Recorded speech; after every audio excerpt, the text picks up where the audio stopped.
Everyone has a cake story.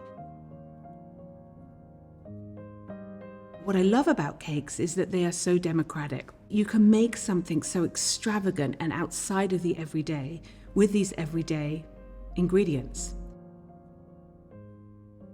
In the past, I've used flowers as a metaphor, as a way to talk about what it is of living and dying, of how to be in the senses, how to feel more.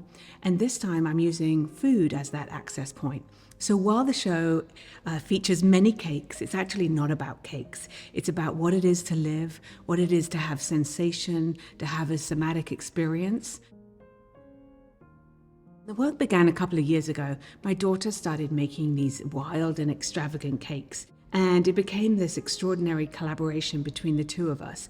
She would make these cakes, and then I would take them and photograph them until the point of sort of disintegration, until they fell apart, they fell on the floor, or until they were sent down a river. There's so much mixed up in cake, this idea of guilt and pleasure, the human experience. Somebody said to me a couple of years ago that I dedicated my life to something that doesn't exist, color. It's an abstract. And I've sort of been mad ever since, but it is true.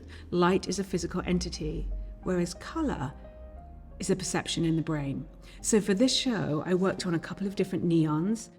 I installed 333 vintage prisms, glass prisms, and at a certain point in the afternoon, the whole room lights up with rainbows. The prisms became about perception and how we perceive color and how we perceive light. And then I took that idea into the back room where I created this feast. When we see something that's beautiful, it sort of creates this movement. It incites people. You see something beautiful and there's this impulse, right, to record it. You see something, a beautiful velvet, there's a need to touch it. Or you see a sunset, there's the need to reproduce it, paint it through the fingers. So beauty begets beauty. So what I wanted to do was to create this table where you turned and walked around the corner and you were sort of accosted by this table lit up on fire, filled with these objects that are slowly changing over time. A central theme in my work is life and death, mortality, how we choose to live, how we choose to spend our days, what it is to elevate the ordinary. And that's what this table is. Half of the cakes are real, and half of the food is real, and half of it's fake. So, like the prisms in the window, it becomes about perception. More and more, I'm looking to create an immersive experience for the viewer. And so the table is laden with objects for the eyes, but not only for the eyes, for all of the senses. And it's so interesting to see the need that people have to touch the food on the table, to figure out what's real and what isn't. At the opening, some people ate from the table.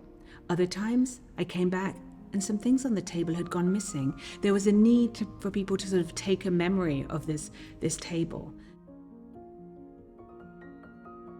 So we have the photographs, the audio with creative nonfiction, neon work, the prisms, and then the installation of the table.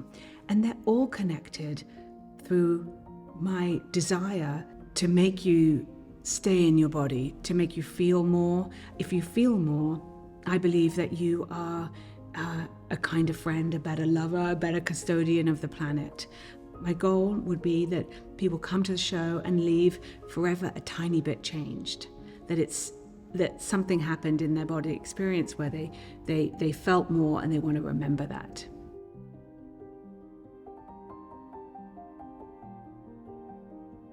I want to take these ideas of the sensory experience and explore this even further.